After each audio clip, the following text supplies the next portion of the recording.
When Mafia 3 was announced to be coming out in 2016, it seemed to have everything going for it. The first two games were centered on Italian mob families in the fictional city of Empire Bay. The third game was going to be a refreshing twist to the series. Instead of being a native Italian embroiled in the mob in the northern United States, this time you were going to be involved in the mob in the southern United States as a black man who has his whole family killed and seeks out revenge in 1968 New Orleans. Perhaps taking a cue from the successful 2012 movie Django Unchained, just set in a different time period. Okay game, so far you have me absolutely hooked and interested. I love the idea of a black man done wrong who goes on a murdering spree of racist people who killed his family. I'm in. So I played the game in 2024, and I beat it, and it was fine.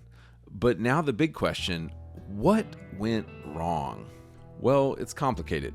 A lot of people have glossed over these details in their critique of the game by saying, lol, it's not GTA. But in this video, I really want to go into the details of why I think this game disappointed people. So first, I'm going to talk about why I think this game disappointed people and what the developer could have done to save the game. And second, I want to talk about what this game still did really well. And it's possible if you are obsessed with this time period, 1968, and can appreciate all the craft and all the detail that went into this game, I still think there's a lot here to be appreciated. So what went wrong? Do you remember when Bug's Life came out in 1998 to pretty much universal acclaim? Well, do you remember the movie Ants that came out around the same time frame? It's an unfortunate and unfair part of life that the less successful thing always gets compared to the more successful thing. And this is exactly what I think happened with GTA 5 and Mafia 3. We all loved GTA 5 when it came out in 2013. It's fantastic, and it came out a mere 3 years before Mafia 3. Now, did the hardworking folks at Hangar 13 who made Mafia 3 deserve for the most successful video game of all time to come out 3 years before their game? No.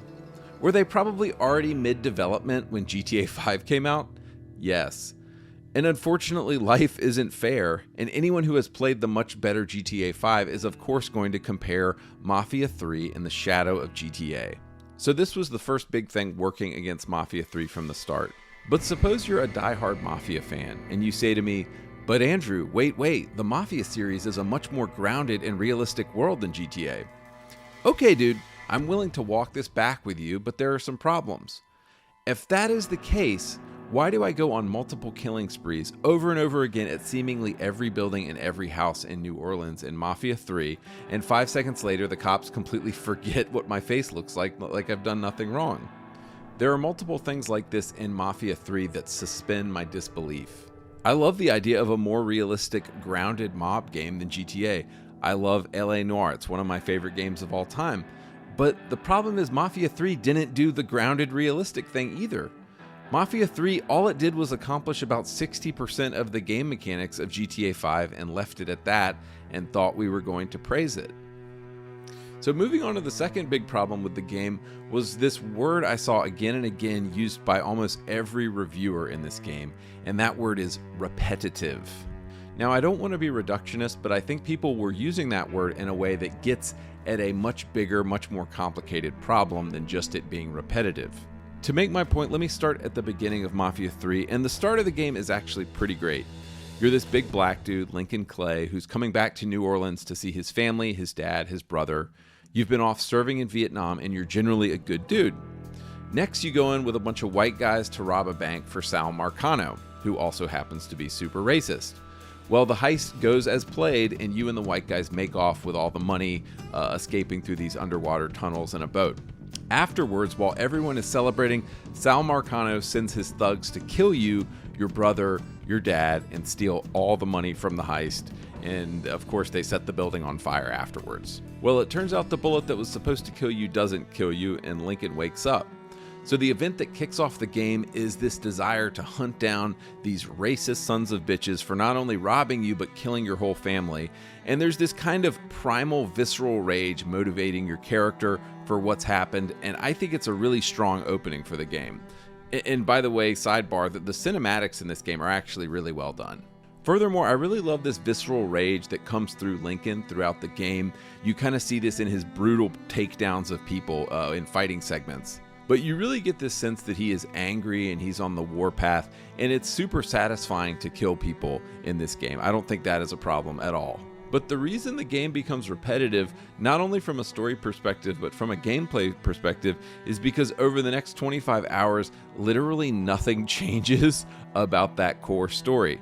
It is a revenge story, and it stays sort of one note. It stays a one-note revenge story for 25 hours, and it does become exhausting and repetitive because the story doesn't change it up at all. Yes, you assemble a 3-person team to take down Marcano, but the next 25 hours of the game just feels like I'm shooting people in buildings and houses until I kill enough people to finally go after Marcano. GTA 5 solved this problem wonderfully. It breaks up the usual missions with big heists, which are very different from the smaller missions. It changes which character you play as constantly. Characters come in and out of the game. Your status and emotions as a character change and evolve. You're put into different situations, and there's twists and turns and double crossing that happens throughout the 30-hour campaign of GTA 5.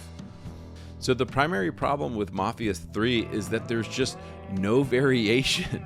No variation in the story and no real variation in the gameplay. And so I think this is what people are getting at when they slap this word repetitive on it. And to be honest, that's the only major flaw in the game, but that is a huge flaw. If your story and your gameplay are repetitive and get boring, then you haven't really succeeded at making a great game anymore.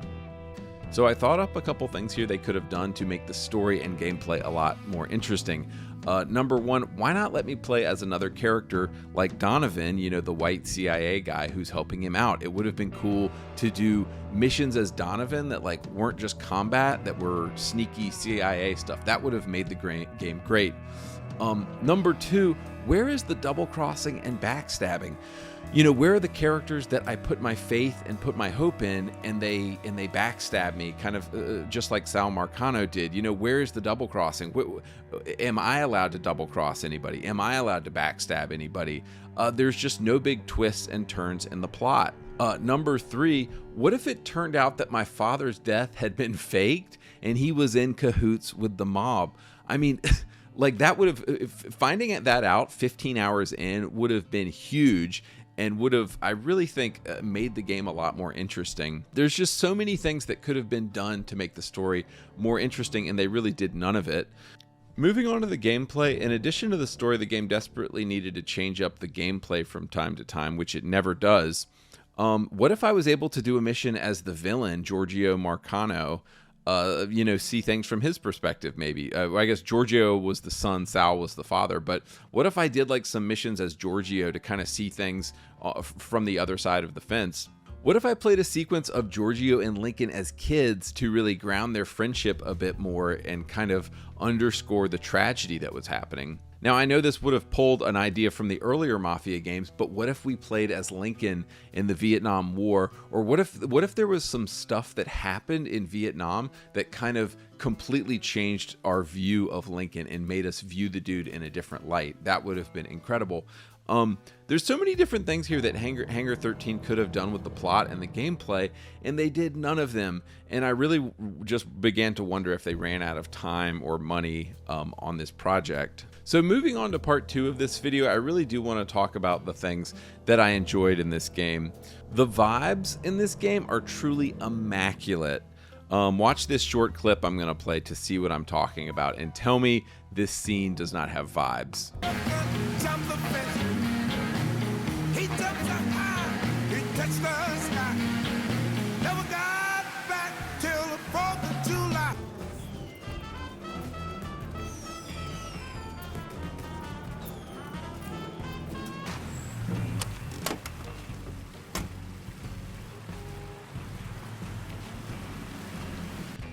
Driving around in 1968 in these beautiful classic cars, killing bad guys, jamming out to great licensed music. So, some of the greatest soundtrack and the greatest songs of America from that time.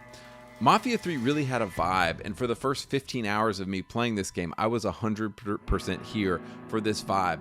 I was on the side of this game for so long until I wasn't. Another thing that I really did appreciate about the core gameplay loop of this game is that it was quite a bit harder than GTA 5. I usually don't spend a ton of time picking up collectibles and doing extra things in games, But this game was fairly hard, and I found myself really enjoying picking up money, doing all the wiretaps, and kind of doing extra additional stuff to make this game easier because I felt it fairly hard. You know, this is the kind of game where if you run into a house or a factory and you don't have a plan and you poke your head out at the wrong time, you're going to die very quickly. I found if I was just surrounded by 2 or 3 guys, it was pretty much always going to be an instant death, even on normal difficulty. And I liked that. I liked that this game felt harder. It made the game feel more realistic, and I really appreciated that. Another thing that made this game fun was some of the upgrades, and one of the upgrades I really liked was you could get this Italian mob to come in. You would use these points, or sometimes you would pay them, but you could just bring in a bunch of Italian mob guys, and they wouldn't die immediately. They would literally work over whoever you were fighting. I remember there's this one mission where you have to go to a bar with a bunch of cops, and it's immediately like 20 guys are coming after you, and I had to have that Italian mob come in. Otherwise, I literally could not have beaten that mission by myself. Another thing that I think really deserves praise in this game is the graphics. And this game still to this day, even though it came out in 2016, still in 2024, this game honestly looks stunning, even though it's 8 years old now. In 2016, when this game came out, Tom Clancy's The Division came out too.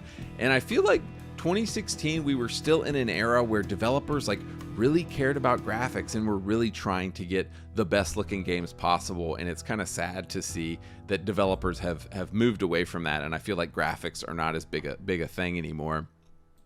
But everything from the little folds and the wrinkles on Lincoln's jacket, to the beautiful lighting in the city of New Orleans, to the very, very well done animations when fighting, when reloading, when taking down guys.